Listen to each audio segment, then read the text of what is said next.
Hello everyone and welcome to Barty's Storytime. Today, our first story, we're going to go on an outing with somebody called Mr. Grumpy. And this is Mr. Grumpy. And Mr. Grumpy lived in a house down by the river and he owned a boat. Can you see his boat on the river with Mr. Grumpy standing in it? Whoops, there we are. I wonder what Mr. Grumpy's going to do with his boat. Well, one day, Mr. Grumpy went out in his boat. "May we come with you?" said the children. "Yes," said Mr. Grumpy, "if you don't squabble." So into the boat they jumped. And who's this in the grass? It's a bunny rabbit. "Can I come along, Mr. Grumpy?" said the rabbit. "Yes," said Mr. Grumpy, "if you don't hop about." And so into the boat he hopped. And who's this walking through the long grass and the flowers? It's a pussycat. Yes. "I'd like a ride," said the cat. "Very well," said Mr. Grumpy, "but you're not to chase the rabbit." Into the boat she got. And then who did they see on the riverbank? Yes, it's a dog. "Will you take me with you?" said the dog. "Yes," said Mr. Grumpy, "but don't tease the cat." So into the boat he jumped. And as they went past the woods, who did they see standing in the trees? But a piggywig. "May I come, please, Mr. Grumpy?" said the pig. "Very well," said Mr. Grumpy, "but don't muck about." So into the boat the piggywig got. And then who did they see? In the field, a sheep. "Have you a place for me?" said the sheep.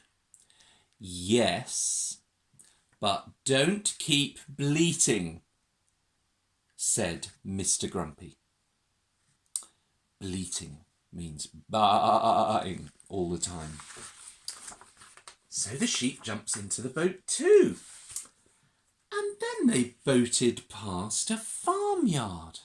And who did they see in the farmyard? But some chickens. "Can we come too?" said the chickens. "Yes," said Mr. Grumpy, "but don't flap. No flapping of wings." And so they jumped into the boat. And then, as they went under the bridge and past the field, who did they see in the field? Do you think it's a cow? Yes, it's a moo cow. But actually this is a young cow. And do you know what a young cow is called? A young cow is called a calf. A calf. "Can you make room for me?" said the calf. "Yes," said Mr. Grumpy, "if you don't trample about." The boat's a bit too small for having calves trampling about, isn't it? So into the boat got the calf. And then who did they see in the field, hiding in the long grass and the plants? It's a goat, a billy goat. "May I join you, Mr. Grumpy?" said the goat. "Very well," said Mr. Grumpy, "but don't kick." So into the boat gets the billy goat. Look how many there are in the boat with Mr. Grumpy and the children. And all all those animals. And do you know what? For a little while, they all went along very happily together.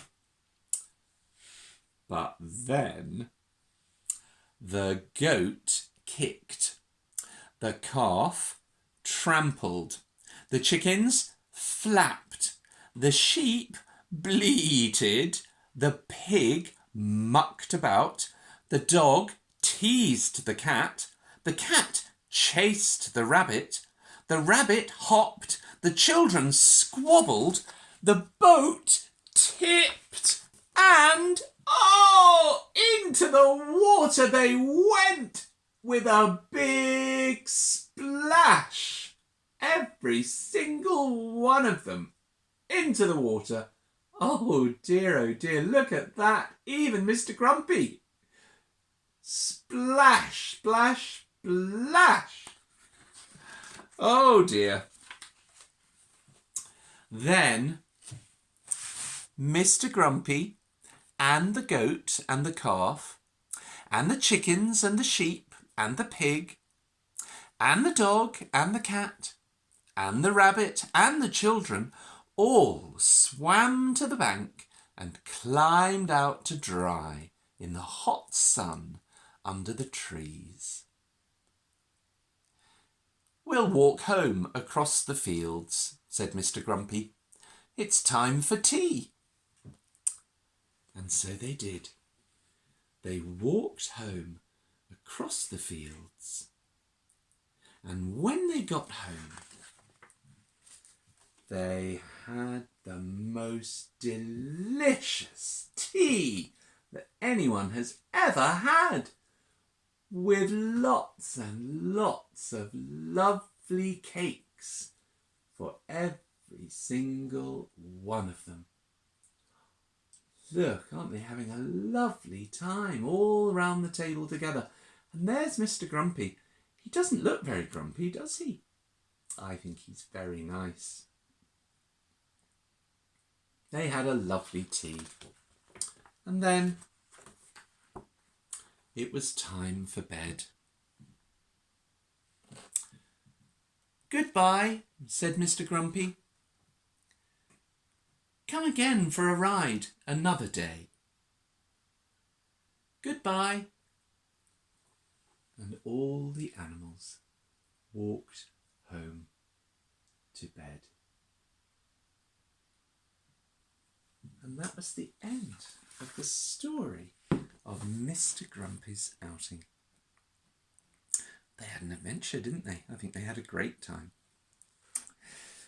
Well now, our second story today is called The Story of the Missing Spots.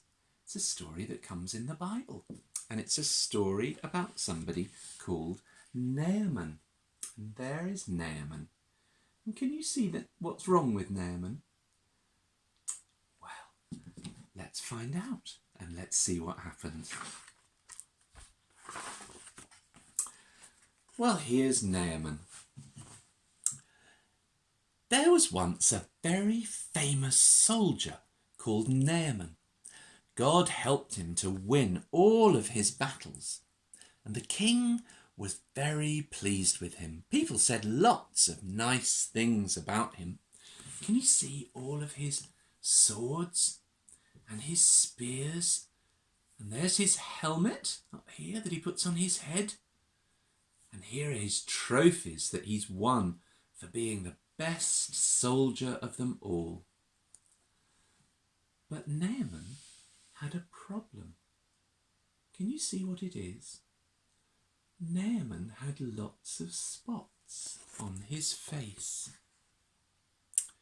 Not just a few spots, but lots and lots of horrible spots that made his skin look awful. Poor old Naaman. But in Naaman's house, there was a young girl. She was one of God's people, but she'd been kidnapped, and now she worked in Naaman's house in a foreign country as a slave. Here she is, and she's talking to Naaman's wife. here. And one day she said to Naaman's wife, there is a man of God back in my country, which is called Israel, and the man of God can help Naaman. Well, because Naaman was so important and his king was so happy with him, his king wrote him a letter to the king of Israel. And the letter said, here's the letter, and it said, I am sending you Naaman. Please make him better. And here is Naaman, setting off on the long journey to the land of Israel, in the hope that the man of God might be able to make him better.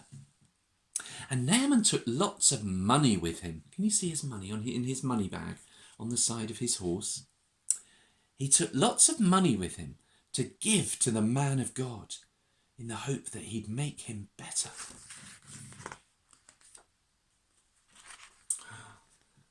But when the king of Israel read the letter from the king of Naaman's country, he wasn't happy. Can you see the king of Israel? He's not happy. In fact, he looks rather worried, doesn't he? I'm not God, he said. I can't make Naaman better. He was worried. He was worried that Naaman's king would be cross if he couldn't make Naaman better. But the man of God came to see the king of Israel. His name was Elisha. And Elisha said to the king of Israel, send Naaman to me, and then he will see that God is powerful. And so Naaman came to Elisha's house. And Elisha sent a message to him. And he said to him, Naaman, you must go and wash 7 times in the river Jordan. Here's the river, and here's the servant telling Naaman what he's got to go and do. Wash 7 times in the river, then he would be better and his spots would be gone. But Naaman was grumpy. He thought the rivers back in his country were much better than the Jordan River. He wanted Elisha to make him better another way, and he went away cross. But Naaman's servants came and told him, why don't you try doing what Elisha said and see what might happen? And so Naaman went to the river Jordan. He went into the water and he washed himself 7 times. 1, 2, 3, 4, 5, 6, 7 times he washed himself. And when he came out of the water, his spots had all gone. His skin was clean and clear again, just like a little child's, smooth and no spots at all. What had made him better? The water in the river was ordinary water, just like in any river. It wasn't special. No, all that Naaman had done was to do what the man of God had told him to do, and he had got better again. Naaman went back to see Elisha. He was so happy, and he was very sorry that he had been so grumpy. Now I know that God is powerful, he said. He is the only real God. And Naaman wanted to give Elisha a present to say thank you for making him better. And he got out his money bag full of lots of money to give to Elisha to say thank you. But do you know what? Elisha said no. That's all right, Naaman. It's God who has made you better, and I don't want any money. Naaman told Elisha that he would only love the real God from now on, because he knew that the real God was powerful and loving.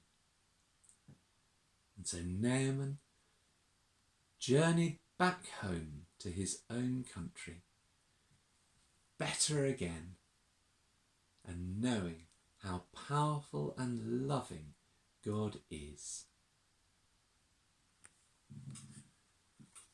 And there's the end of the story of Naaman. Well, I hope you've enjoyed our 2 stories today, and I will look forward to being with you next week for 2 more stories. Until then, have a lovely week, everybody. It's lovely to see you. Bye-bye. Bye.